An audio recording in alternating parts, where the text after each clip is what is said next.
when people are feeling overwhelmed, they've read your book, they're completely enrolled, but they feel like it's so much to start. They're really nervous to jump off. What are the real 3 tips that you want to give people to say, this is doable?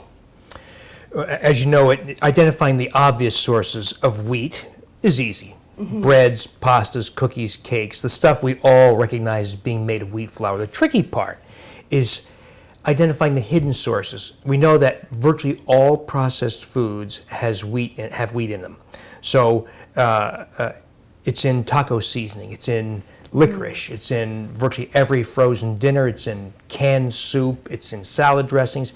Now, I raise this question. If we know that the gliadin-derived opiates from wheat are appetite stimulants, what are they doing in virtually everything? It wasn't that way in 1960. Yeah. It's that way in 2013. So I ask, did smart food manufacturers, smart food scientists figure this out and put it in everything to cause us to eat more? I think that's true, but I don't have proof.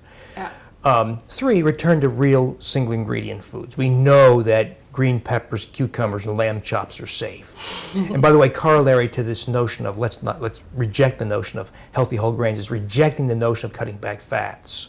So I'm in cardiology. We do not restrict fats. I encourage people to eat the fat on their beef and pork, to boil the bones for soup, not to skim off the gelatin or fat.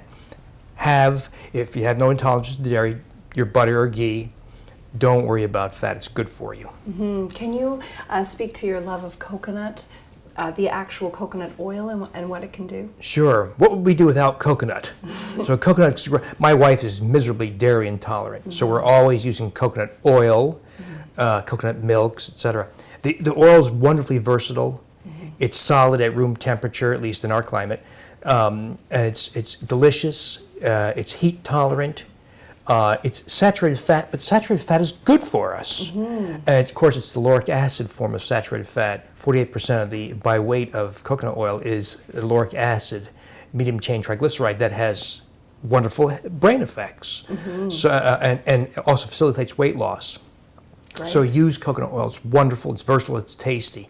I use coconut milk in place of sour cream when you want some body in your recipes, and the thinner varieties for drinking in as a dairy replacement in just about anything.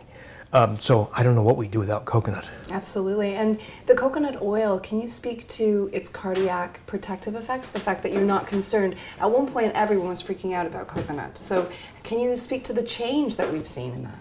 I think we've got to get away from this notion that saturated fat clogs your arteries. Of course, there's nothing of the sort. So that's quite clear now. I'm surprised this is even talked about by my colleagues who continue to harp on this cut your fat, cut your saturated fat. The reanalyses of all those data are clear, such as Ron Krause's meta-analysis from UC Berkeley. There is no relationship between total fat consumption and cardiovascular disease. There's no relationship between saturated fat consumption and cardiovascular disease. The only relationship there is if you cut total fat and saturated fat and you allow those lost calories to be replaced by grains, now you have increased cardiovascular disease. So we have this great irony, don't we, where we went through this ridiculous exercise for the last 40 years of cutting fat, total fat and saturated fat, replacing with healthy whole grains. Now we have the worst health ever witnessed in the history of mankind. And we take those wheat products and we marry them with highly processed omega-6 oils that are rancid because they're baked and then sit on the shelf for 6 months. So I know that you're a lover of fat, but can you speak to the potential problems of over-consuming omega-6? Yeah, so we do need some omega-6, of course. So linoleic acid, the prototype omega-6, is an essential fatty acid. So we do need some, but we don't need the excessive quantities that we get from corn oil, mixed vegetable oil, safflower oil, canola oil, all those oils. So we remove those because we get some linoleic acid through foods, like beautiful nuts and seeds? Nuts and seeds and other foods. So we do need some, but we just don't need these extremes added in those added forms. Absolutely. And have you seen how that excessive amount of omega-6 can cause inflammation? Yeah, it's not a real powerful effect, and part of it's, of course, the omega-6 serving as a surrogate for lack of omega-3. But yeah, I think we do see that. Absolutely. And so what are your favorite sources of omega-3? Fish oil and fish oil. I love it. So Sustainable fish oil. yeah. So I try to steer people. So I see this from a cardiovascular risk standpoint, as well as metabolic improvement. So I try to steer people towards the liquid triglyceride forms of fish oil because of the enhanced absorption of the DHA specifically. If that doesn't fit in your budget or is too hard to swallow or find, then the ethyl ester form capsules are second best.